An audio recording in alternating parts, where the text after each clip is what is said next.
Bonjour les amis, avant de rentrer dans le vif du sujet, et c'est pourtant dans le sujet, je vous apprends qu'on a été condamné la semaine dernière en appel suite à un procès qui nous a été intenté par la LICRA, la LDH, le parquet, parce que notre directeur de publication, Guy Sebaï, a autorisé un article signé Boris Karpov, qui est un russe, et qui avait écrit à l'époque des Black Lives Matter, vous savez, les grandes manifs, comité Traoré, tout ça, où tous les blancs se mettaient à genoux devant les noirs en demandant pardon, suite à la mort de George Floyd, et donc on traitait tous les blancs de racistes.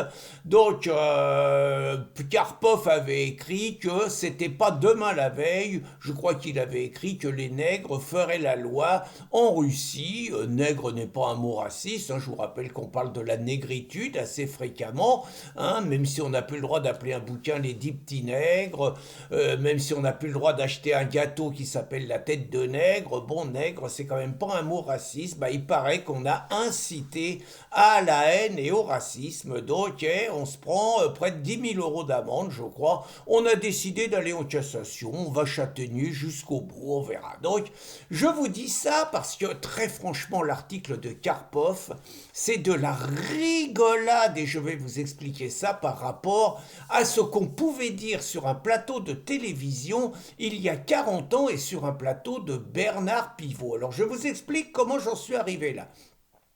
Dimanche soir, comme ça, je faisais des recherches et je suis tombé sur Éric Morillo qui interviewait un mec qui s'appelle Marc-Édouard Nab. Alors c'est un mec dont j'avais un peu entendu parler, je savais qu'il était un peu sulfureux, mais je vous avoue que j'en savais pas davantage. Alors j'ai essayé, moi je suis un esprit vif et tout, surtout qu'on était dans une drôle de soirée où mon copain André Berkoff, il recevait Dieudonné donc sur l'émission Toxa.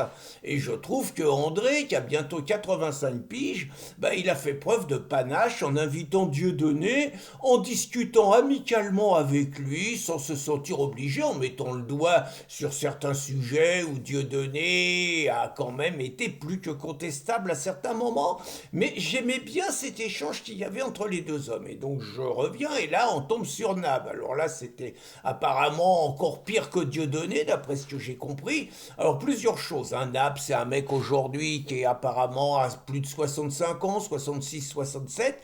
J'ai appris, je savais pas que c'était le fils de Marcel Zanini, vous savez, un super musicien de jazz, le mec qui avait fait cette chanson Tu veux ou tu veux pas. Si tu veux, c'est bien. Si tu veux pas, tant pis. J'en ferai pas une maladie. Oui, mais oui ou c'est non. Honnêtement, super, le mec, il est mort il y a pas longtemps. Donc j'ai appris que Marc-Édouard Nab, c'était son fils. Donc j'ai écouté, très franchement, le mec est un... Alors on va commencer sur la forme.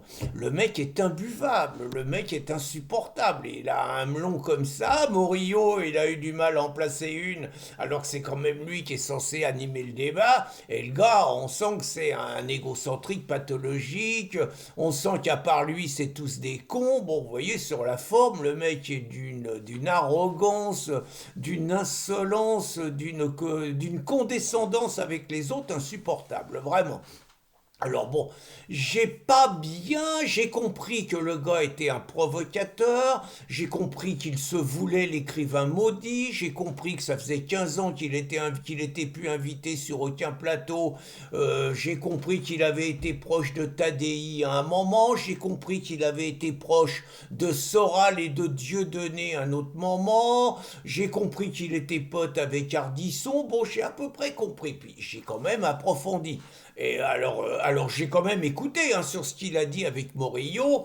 Bon, le mec, mépris pour les gilets jaunes, c'est le bourgeois, vous voyez, le bourgeois de Saint-Germain-des-Prés, en gros, qui explique que la populace c'est des cons, parce qu'ils n'ont pas fait la révolution pendant les gilets jaunes, qu'ils ont osé se révolter parce qu'on leur avait augmenté le prix de l'essence de 30 centimes le litre et que ça c'était rien, qu'il fallait se battre pour d'autres choses, qu'il fallait laisser 300 ou 400 mort mais attaquer l'Élysée, enfin le bourgeois qui donne les leçons et qui lui va pas au mastic, quoi, quand même, hein.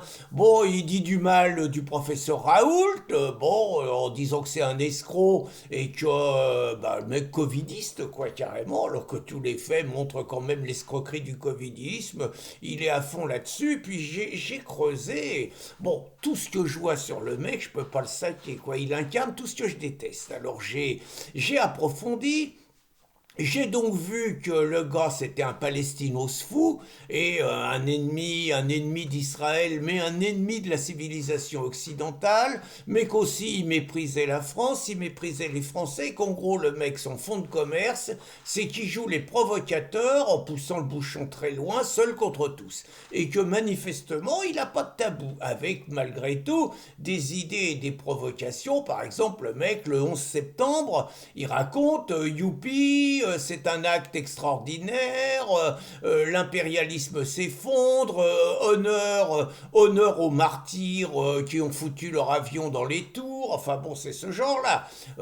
Quand il y a la mort des journalistes de Charlie Hebdo, en gros, il dit que c'est bien fait pour leur gueule. En gros, hein, c'est à peu près ça.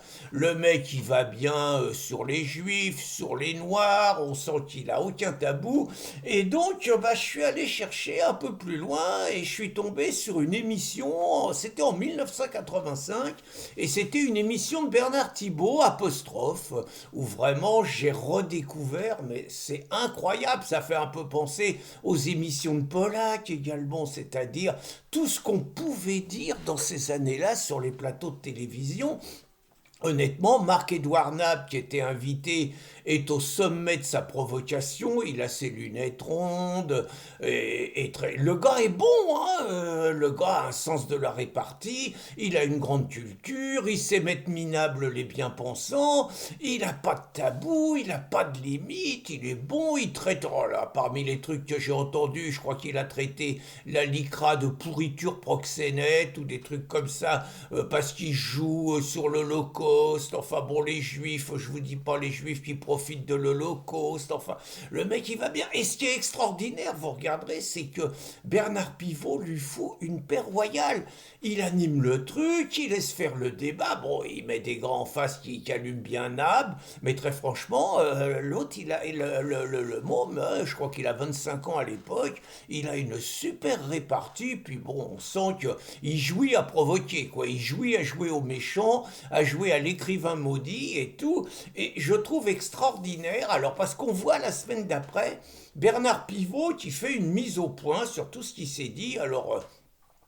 Nab a raconté un truc, je crois qu'il a raconté qu'il a reçu un message de Stirbois du Front National. Bon, Stirbois dit que c'est faux et que c'est une façon de vouloir déstabiliser le Front National. Bon, un truc. Pivot lit d'autre part un texte de protestation de la LICRA, où donc la LICRA annonce qu'elle va déposer plainte contre Nab. Il n'y a aucune menace contre Pivot. À l'époque, il n'y a pas l'ARCOM. Donc Pivot n'est pas obligé, comme aujourd'hui n'importe quel présentateur, d'abord de ne pas inviter Nab, mais en admettant qu'il l'invite, de l'interrompre tous les 3 mots en disant « je vous autorise pas à dire ça, c'est scandaleux, comment pouvez-vous dire ça ?» Il y a un esprit, une paix, une liberté d'expression exceptionnelle sur ce plateau. Il n'y avait pas l'ARCOM et très franchement, Pivot laisse complètement s'exprimer un gars qui aujourd'hui, à la suite d'une émission comme ça, se prend 30 procès. Et Pivot se voit condamné pour ne pas avoir maîtrisé l'antenne, je crois que c'est ce qu'on dit, maîtriser le plateau et tout. Enfin, quand on voit ça, on voit vraiment tout ce qu'on a perdu. Alors vous allez me dire, ouais, mais t'es en train de défendre la liberté d'expression, tu dis que c'est bien que Dieudonné s'exprime avec Berkoff, oui. T'es en train de défendre la liberté d'expression d'un Marc-Édouard Nab? Oui.